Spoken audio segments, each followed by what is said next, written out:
I got so much motherfucking design on right now. Break it down, bring it back, make it clap. I got 3 old thoughts, new guap, where that thing. Bitches on my line, and you know they come strapped. Dehidrasi.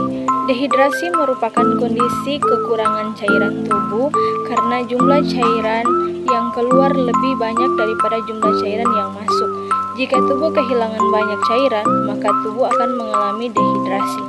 Secara definisi, dehidrasi adalah suatu keadaan penurunan total air di dalam tubuh karena hilangnya cairan secara patologis, asupan air tidak adekuat, atau kombinasi keduanya. Dehidrasi terjadi karena pengeluaran air lebih banyak daripada jumlah yang masuk, dan kehilangan cairan ini juga disertai dengan hilangnya elektrolit. Kemudian penyebab dehidrasi. Beberapa faktor patologis penyebab dehidrasi yang sering menurut Laksana 2015 yaitu: pertama, gastroenteritis, diare adalah etiologi paling sering. Pada diare yang disertai muntah, dehidrasi akan semakin progresif. Dehidrasi karena diare menjadi penyebab utama kematian bayi dan anak di dunia. Kedua, stomatitis dan faringitis. Rasa nyeri mulut dan tenggorokan dapat membatasi asupan makanan dan minuman lewat mulut.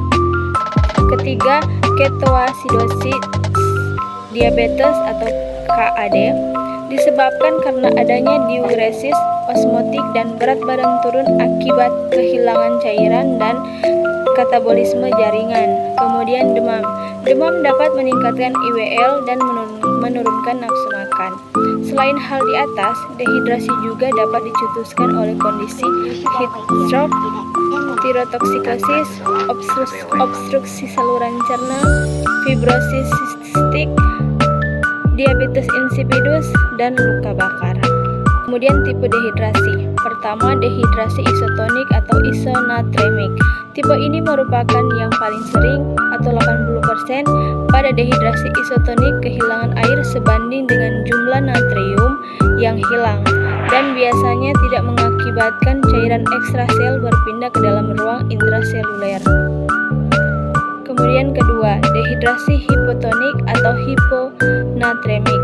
Natrium hilang yang lebih banyak daripada air. Penderita dehidrasi hipotonik ditandai dengan rendahnya kadar natrium serum.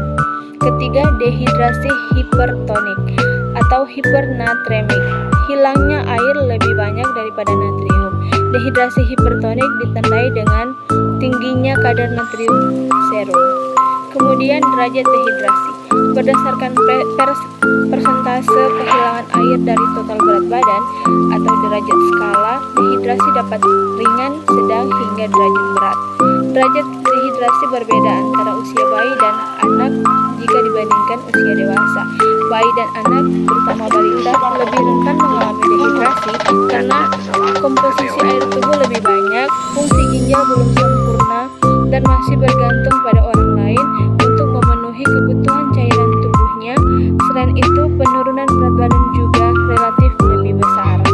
Kemudian, penata laksanaan. Secara sederhana, prinsip penata laksanaan dehidrasi adalah mengganti cairan yang hilang dan mengembalikan keseimbangan elektrolit sehingga keseimbangan hemodinamik kembali tercapai. Selain pertimbangan dehidrasi, derajat dehidrasi, penanganan juga ditujukan untuk mengoreksi status osmolaritas pasien.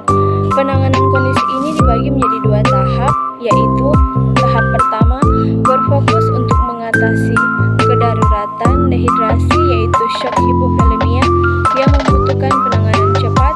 Pada tahap ini dapat diberikan cairan kristaloid isotonik seperti ringan laktat atau RL atau NaCl 0,9% sebesar 20 ml per kilogram berat badan.